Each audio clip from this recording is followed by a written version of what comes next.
chiroyli kiyinib olib, hech bunaqa kiyimlarda ko'rmaganman. Qayerdan oldingiz bu kiyimlarni? Xitoydan oldim. Kiyinishga bo'la Xitoyga borib keldik. Sizda ham pul ko'payib ketdi. Xitoyga borib keldi. Nima otam bormidi borib keladi? O'zim borib keldim. Undan ko'ra China Uz kargolari bor hozir. Mana shu yerda o'tirib Xitoy onlayn do'konlaridan zakaz qilasiz. China Uz kargosi orqali mutlaqo Toshkent shahri bo'ylab O'zbekistonning barcha viloyatlariga, ayniqsa Nurafshonimizga mutlaqo bepul. Nurafshonga ham olib kelib beradimi? Albatta. Ayt, qanaqa qulaylik bor? Ayt. Boshqa kargolardan ajralib turish uchun ular nima qilgan?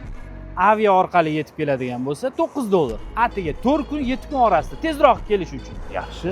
Agar avto orqali yetib keladigan bo'lsa 11-14 kun ichida yetib keladi. Atiga $6. Ro'yosaga borib kelib o'tirish shart emas hozir. Kimga murojaat qilishimiz kerak? Biror narsaga ulanishimiz kerakmi? China Uz Telegram, Instagram kanallari bor. Bo'lmasa-chi men o'zim ulanaman. U harakat qilib ko'raman. Haqiqat bo'ladigan bo'lsa, keyin bularga aytaman.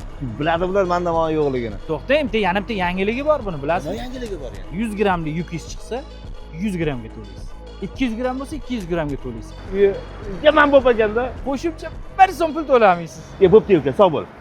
Bugun ulanaman, bo'pti, xo'p. China Uz kargo yetkazib berish xizmatiga vobshem gap yo'q. Haqiqatdan ham ishonchli. Aytgan vaqtida yetkazib beradi. Qayerda bor demoqchimisiz? Yozmagan bo'lsanglar yozib olinglar. China Uz kargo. Kurmancı her güle